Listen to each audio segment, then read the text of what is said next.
యువత యొక్క భవిష్యత్తును కాల రాస్తున్నటువంటి చంద్రబాబు నాయుడు గారి తీరుకు నిరసనగా ఇవాళ రాష్ట్ర వ్యాప్తంగా మా అధినేత జగన్మోహన్ రెడ్డి గారి నాయకత్వంలో చాలా పెద్ద ఎత్తున రాష్ట్ర వ్యాప్తంగా నిరసన ర్యాలీలు చేపట్టడం జరుగుతూ ఉంది. అందులో భాగంగానే ఈ జిల్లాలో జిల్లా అధ్యక్షులు అనంత వెంకటరామరెడ్డి గారి సూచనల మేరకు యువత విద్యార్థులు మోసపోయినటువంటి దగాపడ్డ అన్యాయానికి గురైనటువంటి విద్యార్థుల పక్షాన యువత పక్షాన వైఎస్ఆర్ కాంగ్రెస్ పార్టీ నిరసన ర్యాలీ చేపట్టడం జరుగుతూ ఉంది. చూస్తూ ఉన్నాం, ఈ ర్యాలీని కూడా పెద్ద ఎత్తున పోలీసులతో అడ్డుకునేటటువంటి ప్రయత్నాలు చేస్తూ ఉన్నారు. ఈ సందర్భంగా నారా లోకేష్ గారికి కొన్ని గుర్తు చేస్తున్నాం. ఎందుకంటే నారా లోకేష్ గారు చాలా బిజీగా ఉన్నాడు. ఎందుకంటే ఈ రాష్ట్రంలో రెడ్ బుక్ పరిపాలనను ఏ విధంగా అమలు చేయాలా, ఏ విధంగా అక్రమంగా అన్యాయంగా వైఎస్ఆర్ కాంగ్రెస్ పార్టీ నాయకులు కావచ్చు, సామాన్య ప్రజానికాన్ని ఇబ్బంది పెట్టాలో చాలా బిజీగా ఉన్నటువంటి పరిస్థితుల్లో మేము ఆ మంత్రి నారా లోకేష్ గారికి గుర్తు చేస్తా ఉన్నాం. అయ్యా లోకేష్ గారు, మీరు ఎన్నికలకు ముందర ఈ రాష్ట్రంలో ఒక పాదయాత్ర చేసినారు. ఆ పాదయాత్రకు ఏం పేరు పెట్టారో మీకు గుర్తుంది అనేసి సందర్భంగా అడుగుతా ఉన్నాం.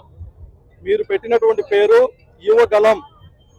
అంటే ఈ రాష్ట్రంలో ఉన్నటువంటి యువగల పేరుతో రాష్ట్రమంతా తిరిగి బాబు షూరిటీ, జాబ్ గ్యారంటీ, లేకపోతే 20 లక్షల ఉద్యోగాలు కల్పిస్తాం, ఫీజు రియంబర్స్మెంట్ ని ఇంకా పెద్ద ఎత్తున అమలు చేస్తాం, లేకపోతే ప్రతి ఏడాది కూడా జనవరిలో జాబ్ క్యాలెండర్ అమలు చేస్తాం.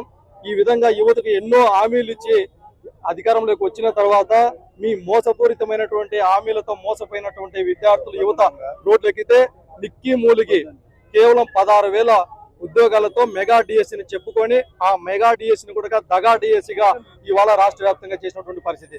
అందుకే అటువంటి మెగా డిఎస్సిలో ఎన్ని అక్రమాలు జరిగాయో, ఎన్నో విధంగా మీరు చేసినటువంటి అక్రమాలకి మేము బుద్ధి చెప్పేటటువంటి విధంగా ఇవాళ రాష్ట్ర వ్యాప్తంగా యువత పక్షాన విద్యార్థుల పక్షాన మేము అడుగుతా ఉన్నాం.